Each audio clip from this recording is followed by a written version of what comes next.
अस्सलाम वालेकुम, welcome back. तो ये होंडा सिटी 1.2 मैंने अक्टूबर में ख़रीदी थी। तो it has been good 7-8 months और इन 7-8 महीनों में ये तकरीबन चल गई है 15,000 किलोमीटर्स। तो this is my ownership experience कि मुझे ये कार कैसी लगी, इसके अंदर क्या चीज़ें अच्छी हैं, क्या चीज़ें मुझे बुरी लगी, और ओवरऑल मैं 1 to 10 की रेटिंग में इस कार से कितना सेटिस्फाइड हूँ। मगर सबसे पहली चीज़ जो मैं करने जा रहा हूँ वो ये है कि आजकल पेट्रोल चल रहा है 230 रुपये का, और पेट्रोल की जो टैंकी है वो पूरी की पूरी खाली है। सबसे पहले हम इसका पेट्रोल फुल कराते हैं और चेक करते हैं कि alright, so we are here at the petrol pump. भाई फुल कर दो।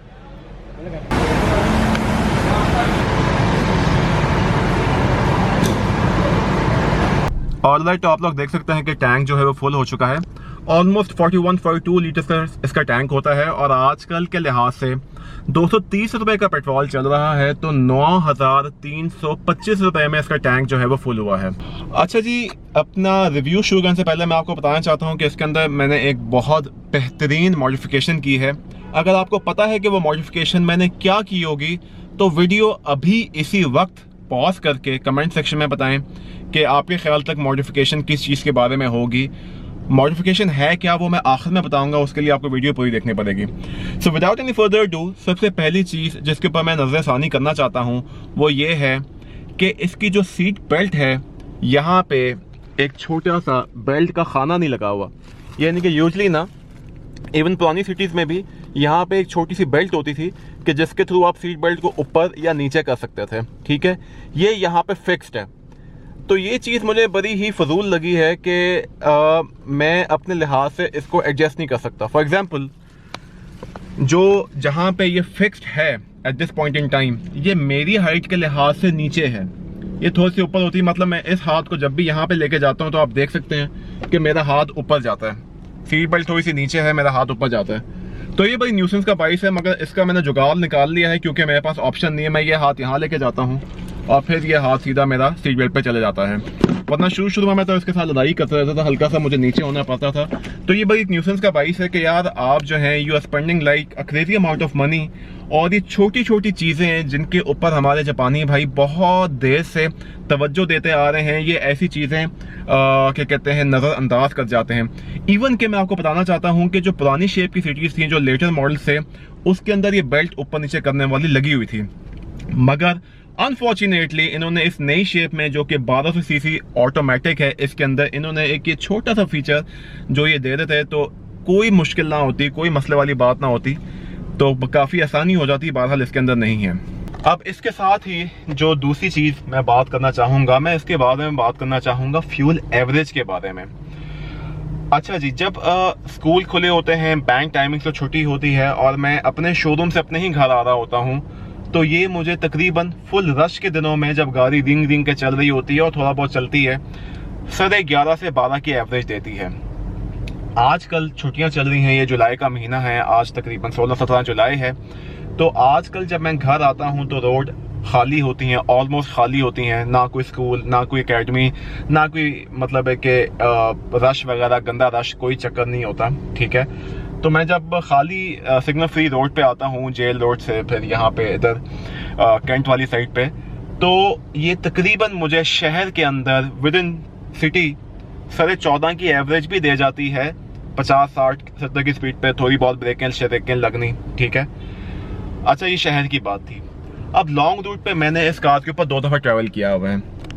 एक दफ़ा किया था मैंने वाया मोटरवे, जब पेट्रोल सस्ता था, और रिसेंटली इन्हीं छुट्टियों में मैंने ट्रैवल किया है वाया जीटी रोड, क्योंकि पेट्रोल महंगा था। मैंने कहा जी जीटी रोड से मैंने वहाँ पे बहरिया टाउन जाना था, जो इस्लामाबाद में है, तो वो जीटी रोड से तकरीबन 300 किलोमीटर सफ़र बनता है, और मोटरवे से तकरीबन 425 किलोमीटर सफ़र बनता है। तो मैं सोचा पेट्रोल की बचत की जाए, और जो मोटरवे का टैक्स है उसको भी बचाया जाए।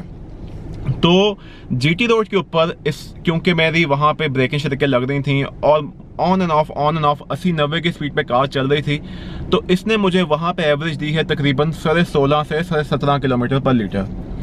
जब मैंने इसको मोटरवे से चलाया था, तो मोटरवे पे उस वक्त मैं जल्दी में था, तो मैंने 120-130 पे मैं इसको चलाता रहा था। इसकी एवरेज में इतनी कोई ख़ास नोट कर नहीं पाया था, वरना मैं आपको ज़रूर बताता कि मोटरवे से इसकी एवरेज क्या आई थी। तो मैं यहाँ पे एक और चीज़ वाज़ेह करना चाहता हूँ कि अक्सर लोग कहते हैं कि जनाब ये जो कार है ये 1200 सीसी के लिहाज से थोड़ी सी अंडर पावर्ड है, थोड़ी सी रेंग के चलती है और ये वो। इसके ऊपर मैंने पूरी एक वीडियो बनाई है अपने इजहार ख्याल करने के लिए। यहाँ पे ऊपर लिंक चल रहा होगा, उसको क्लिक करके भी आप देख सकते हैं। हैविंग सेड दैट, मैंने इसको एक चढ़ाई पे लेके जाना था, काफ़ी ऊंची स्टीप स्लोप थी, ठीक है, अभी जब मैंने ट्रैवल किया था। तो इसका जो स्पोर्ट्स मोड है, ये इसका स्पोर्ट्स मोड है, ठीक है, ये नॉर्मल ड्राइव मोड है और ये इसका स्पोर्ट्स मोड है। तो स्पोर्ट्स मोड में जो ही डाल के मैंने इसको चलाया तो इसमें ऐसा लगा कि बहुत बेहतरीन, आप समझे 1800 सीसी की ताकत इसमें आ गई थी और ये ऊपर आराम से गई फुल लोड के साथ, कोई टेंशन वाली बात नहीं थी। तो एक ये चीज़ मुझे इसकी बड़ी ज़बरदस्त लगी। और साथ ही साथ मुझे याद आया कि मोटरवे पे जब भी मुझे लगता था कि यार मैं किसी बंदे को ओवरटेक, यार ये कौन सी कार जा रही है, बड़ी अच्छी निसान लीफ है यार, वाह नाइस कार माशाल्लाह। अच्छा जी, तो मोटरवे के ऊपर मैं जो ही मुझे लगता था, मुझे याद है कि यार मैं किसी को ओवरटेक करना चाहता था और ड्राइव मोड पे इतनी जान नहीं ले रही होती थी, तो जो ही मैं स्पोर्ट्स मोड दबाता था तो ये एकदम से भाग के जाया करती थी। अच्छा जी, अब मैं बात करना चाहूँगा, इन्होंने इस गाड़ी में रिट्रैक्टेबल पावर साइड मिरर्स दिए हैं, मगर आप जो ही दबाते हैं तो ये पूरे के पूरे बंद नहीं होते, ठीक है। आप ये देख सकते हैं कि ये हल्का सा बाहर की तरफ खुला है, यानी बंद तो हुए हैं मगर ये बंद नहीं हुए, पूरी तरीके से बंद नहीं हुए। अच्छा, अब ये होंडा ग्रेस में भी ऐसे हैं जो कि जापानी वेरिएंट है, तो ओवरऑल तो इसके अंदर ये मैन्युफैक्चरिंग ही ऐसे हुई है, मगर मैं ये आपको बताना चाहता हूँ कि ये मुझे अच्छा नहीं लगता। इनको चाहिए कि ये पूरा 90 डिग्री प्रॉपर तरीके से बंद होता है, ये आधा कहीं पे ये बंद होता है, जो कि एक मज़ेदार चीज़ नहीं है, क्योंकि हमारे पास बहुत सी ऐसी कार्स हैं जो कि पूरी तरीके से उनके रिट्रैक्टेबल पावर साइड मिरर्स जो हैं वो बंद हो जाते हैं। तो इनको चाहिए था कि पाकिस्तान के लिहाज से, जहाँ पे अक्सर ही लोग चलते हुए चलना शुरू करते हैं तो वो शीशा खोल के चले जाते हैं या टक्कर मार देते हैं, या जहाँ पे बहुत ही कंजेस्टेड पार्किंग होती है, बाहर के मुल्कों के लिहाज से पार्किंग नहीं होती है, इनको चाहिए था कि पाकिस्तान के लिहाज से इसको थोड़ा सा सेट करते और थोड़ा सा इसको बंद बुंद कर देते हैं पाकिस्तान के लिहाज से। तो जी यहाँ पे मैं एक और बात करना चाहूँगा कि इन्होंने आर्म रेस्ट तो बिल्कुल यहाँ पे हमें दिया है, ठीक है, मगर आर्म रेस्ट जो है वो हल्का सा नीचे है। मेरी हाइट के लिहाज से अगर ये हल्का सा ऊंचा होता that would have been better. मैं रख तो लेता हूँ, मुझे आदत भी हो गई है अपनी हाइट के लिहाज से, मगर नेवरदलेस इस आदत को डालने में मुझे थोड़ा सा टाइम लगा। जहाँ पे आर्मरेस्ट दे ही रहे थे, इनको चाहिए था कि थोड़ा सा ऊंचा दे रहे थे, तो that would have been much better. जैसे कि मैंने आप लोगों को अभी बताया कि इस सिटी के ऊपर मैंने वाया जीटी रोड ट्रैवल किया और मेरे ख्याल तक जीटी रोड से मैं इसके ऊपर फिर से ट्रैवल नहीं करना चाहूँगा। उसकी वजह यह है कि मैंने पेट्रोल की बचत तो थोड़ी बहुत कर ली, मैंने टोल टैक्स भी बचा लिया, मगर वहाँ से वापस आकर जब मैं लाहौर की अच्छी रोड्स के ऊपर इसको चला रहा था तो सीडी रोड्स के ऊपर एक सफ़र की वजह से मुझे इसमें हल्के फुल्के खरके ना फील होना शुरू हो रहे थे कि ना यार, जैसे जो पुरानी बात होती थी ना कि सिटी हो गई, आपकी सिविक हो गई, ये थोड़ी सी मम्मी डैडी गाड़ियाँ हैं, इनकी सस्पेंशन थोड़ी सी जो है वो इस किस्म की होती है जो सीडी रोड्स के लिए होती है, करोला जैसी सस्पेंशन नहीं होती। And this is the reason why Corolla is famous हमारे अर्बन एरियाज़ में भी, ठीक है, सॉरी रूरल एरियाज़ में भी, गाँव शाँव में भी आपकी वो फेमस होती है, क्योंकि वो इतनी जल्दी खड़कती नहीं है। उसकी सस्पेंशन ऐसी है कि आप उसको टोल टिपों में मारें, खड्डों में मारें तो भी वो खड़क नहीं जाती है। तो ऑल्दो अब चूँकि वापस आने के बाद से 2-3 हफ्ते हो गए हैं, इसको सीधी रोड पे ही मैं चला रहा हूँ, अच्छी रोड पे चला रहा हूँ, तो वो खड़के इतने फील नहीं हो रहे। मगर उस वक्त मुझे हल्की फुल्की से ना इसकी डैशबोर्ड में से, कोई हल्की फुल्की बोनेट में से इसकी आवाज़ें आना शुरू हो गई थी। एंड आई वाज लाइक कि यार ये मैंने गलती कर दी इसको जीटी रोड से ट्रैवल करके। तो ये एक चीज़ थी जो मैंने देयर एंड देन ही फील कर ली थी वापसी के सफ़र पे। यानी कि जाते हुए जब मैं जीटी रोड से गया तो तब इसने मुझे कुछ नहीं बताया। वापसी के सफ़र में जब मैं लाहौर वापस आ गया तो चूँकि मैं यही खुद कार 10 महीने से चला रहा हूँ, तो आई कुड लिटरली फील कि इसमें से ना 2-3 छोटी छोटी आवाज़ें आना शुरू हो गई, जो कि एक जो कार का यूज़र है वही पहचान सकता है। जो कार नहीं चला रहा वो बोलेगा अब्दुल अजीज़ तो भी वहम कर रहा है, ठीक है, मगर वो आवाज़ें इसमें से जो थी वो आना शुरू हो गई थी। अच्छा जी, इसकी हम leg space, head space, seat की कंफर्ट की बात करते चलें तो आई बिलीव पाकिस्तान में इतनी बेहतरीन कंफर्टेबल कार शायद ही पाकिस्तानियों ने कोई बनाई हो लोकली, ठीक है। बेहतरीन इसकी जो सीट है, मैं कहता हूँ यार इसकी कोई बेहतरीन सीट्स हैं। आप एक दफ़ा होंडा सिटी ख़रीदें ये वाली शेप, आपको ना मज़ा आए तो आप मुझे कहिएगा। सिविक जो है वो ज़्यादा नीचे हो जाती है अपने शशके के चक्करों में, ठीक है, उसके अंदर बाहर बैठना थोड़ा मुश्किल हो जाता है और फिर उसकी सीट्स भी मुझे इतनी खास कंफर्टेबल नहीं लगी। सेम गोज़ फॉर करोला कि मुझे उसकी सीट्स इतनी कंफर्टेबल नहीं लगती। इस गाड़ी पे मैंने लॉन्ग रूट पे ट्रैवल किया है और बेहतरीन इन्होंने लेग स्पेस, हेड स्पेस और कुशनिंग जो इन्होंने सीट्स की है बेहतरीन है। सेम जो है वो पीछे के लिए भी है। अच्छा जी, विदाउट एग्जैजरेशन मैंने अगली सीट को बिल्कुल नहीं छेड़ा, जैसे मैं आगे बैठा हुआ था वैसे ही है। और आप ये देखें यार, क्या बेहतरीन, क्या ही उम्दा पीछे लेग स्पेस है, जो कि पिछली सिटी में बिल्कुल ही शिट थी। बेहतरीन लेग स्पेस भाईजान, बेहतरीन लेग स्पेस। और पीछे बैठ के अगर मुझ जैसा भी कोई बंदा बैठा हो तो head space is good enough, ठीक है। ऑल्दो मुझे शक है कि मुझसे हल्का सा कोई लंबा बंदा बैठेगा तो शायद उसका जो सर है वो यहाँ पे हल्का सा शायद टच हो, वरना नहीं, मेरा नहीं ख्याल इतना कोई साइंस होगी, इतनी कोई मुश्किल चीज़ होगी। और आखिरी पिछली सीट में ये फोल्ड डाउन आर्म रेस्ट की सहूलत भी मौजूद है, जो कि बिल्कुल मेरे आर्म के लेंथ के ऊपर है, which is actually very nice. और बीच में 2 कप होल्डर्स की सहूलत भी मौजूद है। आप एक दफ़ा चेक तो करें यार, क्या बेहतरीन तरीके से मैं यहाँ पे बैठा हुआ हूँ, ठीक है। हत्ता के जूते भी काफ़ी लंबे भरे पहने हुए मैंने, मगर ये कि मैं यहाँ पे ऐसे ही बैठ सकता हूँ। I am just trying to show you कि यहाँ पे जो हेड रूम है वो काफ़ी अच्छा है, एक्सीलेंट। एक और चीज़ जो मुझे इसकी बहुत ही चिकनी लगती है वो ये है इसकी डे टाइम रनिंग लाइट्स, जो कि हर वक्त ही चलती रहती हैं और वो कार को एक बहुत ज़्यादा क्लासी और ख़ूबसूरत लग देती हैं। यहाँ पे मैं एक और बात करना चाहूँगा, हज़ारों ख्वाहिशें ऐसी हैं कि हर ख्वाहिश पे दम निकले। जब भी मैं कोई एस्पायर 1.5 देखता हूँ, उसकी HID लाइट्स देखता हूँ, तो मेरा बहुत ज़्यादा दिल चाहता है कि इसमें HID लाइट्स लगवा लूँ, या मैं एस्पायर 1.5 ले देता एक उस फीचर के जैसे, जो कि मुझे लगता है कि मोटरवे पे ट्रैवल करते हुए या GT रोड पे ट्रैवल करते हुए वो HID लाइटें मेरे पास अगर होती तो मेरा विजन जो है वो काफ़ी ज़्यादा मज़ीद क्लियर हो सकता था। अच्छा जी, थोड़े से इसके बाइंग डिसीजन के बारे में बात कर ली जाए। जब बैक इन अक्टूबर हम इसको अपग्रेड करना चाह रहे थे तो हमारे पास पुरानी शेप थी सिटी की, तो उसको बेच के हमने पैसे मिला के कोई और चीज़ लेनी थी, तो उसमें हम ले सकते थे एल्सविन, यारिस या ये वाली सिटी।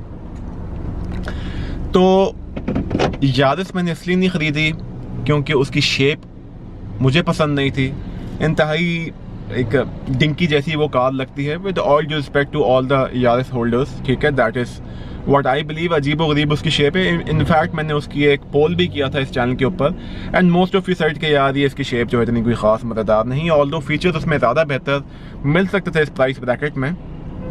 फिर एक आती थी एल्सविन।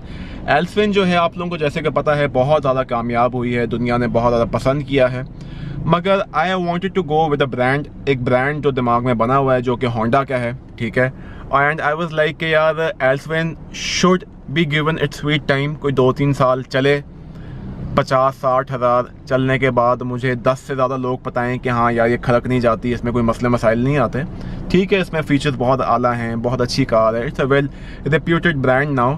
मगर तब भी मैं एक ऐसी चीज़ पे पैसे नहीं लगाना चाहता था जो मुझे नहीं पता था कि 60-70 हज़ार चलने के बाद कैसा अपना आप दिखाती है। Another good feature about this car is के जब आप इसको एक मुनासिब पाँव के साथ चलाते हैं तो ये आपको मोटिवेट करने के लिए यहाँ पे एक ग्रीन लाइट शो करता है, और जो ही आप इसको अगर रफ चलाते हैं, आगे मेरी कार्स हैं तो मैं इसको तेज़ नहीं चला पा रहा, और जो ही आप इसको ज़ोर से दबाते हैं तो ये यहाँ पे ये गायब हो जाता है और एक ब्लू लाइट आ जाती है। So finally this is something very nice जो इन्होंने इस चीज़ से फोकस किया है कि आपको बार बार एक मोटिवेशन मिलती रहती है कि आप इसको प्यार मोहब्बत से चलाएं। और जो लोग ये सोच रहे हैं कि ऐसा क्यों करना चाहिए, भाईजान अभी तो ये काम है करने का। 230 रुपये का पेट्रोल हुआ है, 230 रुपये पर लीटर है, विच इज़ जस्ट मैडनेस, ठीक है। तो हाइपर माइलिंग का ज़माना चल रहा है और उस ज़माने के अंदर आपको पता हो कि आप किस पाँव के लिहाज से चला रहे हैं, तो ये आपको मोटिवेट करता है कि आप इसको मज़ीद प्यार मोहब्बत से चलाएं और एवरेज जो है आप उसको मज़ीद बेहतर लें। एक और चीज़ जो इनको पाकिस्तान के लिहाज से सेट करनी चाहिए थी वो ये है कि जब कार को आप ड्राइव मोड में लगाते हैं तो सेंट्रल लॉकिंग खुद ब खुद एक्टिवेट हो जाती है, गाड़ी खुद ब खुद लॉक हो जाती है। मगर अगर आप किसी इशारे वगैरह पे रुके हों, ठीक है, ब्रेक होल्ड का फीचर तो इस सिटी में है नहीं, और ब्रेक होल्ड क्या चीज़ है अगर आप जानना चाहते हैं तो ऊपर अभी लिंक चल रहा होगा, उसको क्लिक करके आप देख सकते हैं। तो होता यह है कि जो ही आप इसको पार्किंग में करते हैं तो इसका जो है सेंट्रल लॉकिंग खुद ब खुद ख़त्म हो जाता है और लॉक खुद ब खुद खुल जाते हैं। ठीक है, अब ये दरवाज़ा जो है ये खुल गया है। तो ये एक ऐसी चीज़ है जो मेरे ख्याल तक इनको पाकिस्तान के लिहाज से करना चाहिए था कि ये इसका लॉक ना खुलता, क्योंकि आप लोगों को पता है कि यहाँ पे पाकिस्तान के जो हालात चल रहे हैं अनफॉर्चुनेटली इशारे वगैरह पे, एंड आपने बेशुमार किस्से कहानियाँ सुने होंगे कि इशारे पे कार रुकी हुई थी, एक बंदा आया उसने दरवाज़ा खोला अंदर बैठ गया, वो अंदर आया उसने जो है पैसे शैसे निकाल लिए। वैसे तो अगर गाड़ी लॉक भी हो तो भी क्या ही फ़र्क पड़ता है जब ऐसा कुछ होना होता है, मगर ये कि एक हल्की सी सेफ्टी इनको रखनी चाहिए थी। इसके साथ साथ अगर आपके साथ छोटे बच्चे बैठे हों और कोई बच्चा अगर आगे बैठा हो, सही है, और ये बार बार अपने आप को अनलॉक करे तो ये भी हल्की सी न्यूसेंस का बाइस होता है। आई एम श्योर ये बाईपास हो सकता है, मगर मैं कहना ये चाह रहा हूँ कि अगर ये खुद ब खुद अगर ऐसे कर देते तो बेहतर होता। एक और जो बहुत ही चिकना फीचर वो मुझे इसका लगता है वो ये है कि मैंने शीशा नीचे किया और गाड़ी को मैंने ऑफ कर दिया। ये चेक करें, कार में करने लगा ऑफ। कार ऑफ करने के बाद मुझे ख्याल आया शीशा नीचे है, तो ये शीशा तब भी ऊपर होगा। है ना चिकना फीचर। सिर्फ ये नहीं ड्राइवर की, ये नहीं कि गाड़ी ऑफ करने के बाद आपको याद आ जाए कि आपने शीशे बंद नहीं किए तो आप सारे शीशे जो हैं कंट्रोल कर सकते हैं। अच्छा जी, अगर आप चाबी निकाल भी लें तब भी कोई शीशा नीचे रह जाए तो आप उसको एडजस्ट कर सकते हैं। जी हाँ नाज़रीन, अब वो वक्त आन पहुंचा है कि मैं आप लोगों को बताऊं इसमें मॉडिफिकेशन मैंने क्या बेहतरीन वहशी मॉडिफिकेशन इसमें कराई है। अगर आप लोगों ने अभी भी नहीं लिखा नीचे कमेंट सेक्शन में तो आप लोग अभी भी सोच के बता सकते हैं कि मैंने इसमें क्या मॉडिफिकेशन कराई होगी। आप लोग जानते हैं कि मैंने अभी तक आपको ये बाहर से कार नहीं दिखाई और अंदर से भी मज़ीद इसकी चीज़ें नहीं दिखाई, तो अभी भी आप सोच के लिख सकते हैं कि मैंने मॉडिफिकेशंस क्या की होंगी। तो अपने दिल पे हाथ रख लें और टोपी अगर आपने सीधी पहनी हुई तो गोल घुमा लें, क्योंकि हम मॉडिफिकेशंस की बात करने जा रहे हैं। On the count of 3 I am going to tell you कि इसमें क्या मॉड मैंने कराया है। वाहिद, इस्नैन, सलासा।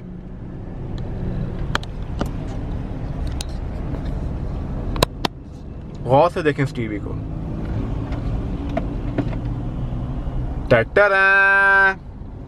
इसमें लगाया है भाई ने बैक कैमरा। आए अच्छा,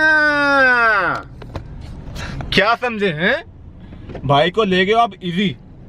ये जितने भी हमारे भाई शाही हैं, बीबियाँ हो गए और ये हुज़ैफा सलीमी वगैरह जो नार्डो ग्रे ग्रैंडी लेके घूमते रहते हैं, मतलब क्या भाई को क्या समझा हुआ है? मतलब भाई नल्ला है बिल्कुल। ऐसे भाई पैसे लगाता है मॉड्स के ऊपर। अगर जो ये भाई की बात पसंद आई है तो लाइक का बटन दबाएं। And Habibi and Huzaifa Salimi are doing a great work माशाल्लाह। बड़ा अच्छा लगता है उनको चैनल को देख के। जोक साइड इसके अंदर बैक कैमरा मौजूद नहीं था। इंतहाई कोई सस्ती हरकत इन्होंने की थी कि पीछे तक तारें लेके गए हुए थे और 2-2.5 हज़ार, चलो 5 हज़ार रुपये के कैमरे की बचत के पीछे इन्होंने बैक कैमरा इसमें नहीं दिया हुआ था। तो मैंने बैक कैमरा इसमें लगवाया, अच्छे वाला लगवाने की कोशिश की। मैंने होंडा से बिल्कुल नहीं लगवाया ताकि उनको फ़ायदा बिल्कुल ना हो। मैंने बाहर से लगवाया और 2,500 का इसके अंदर जो है बैक कैमरा मैंने लगवाया था। तो ये थी भाई की हैवी मॉड जो भाई ने करवाई थी। एक सेकेंड, ऐसे कुछ, हाँ, तो ये थी भाई की हैवी मॉड जो भाई ने कराई थी। If you new over here और आप लोगों को मेरी ये बात पसंद आई है, ये वीडियो पसंद आई है, तो प्लीज़ सब्सक्राइब का बटन दबा दें। और वीडियो पसंद आई है तो लाइक के बटन को एक छोटी सी प्यार भरी पप्पी दे दें। अपना ख्याल रखें। अल्लाह हाफिज़।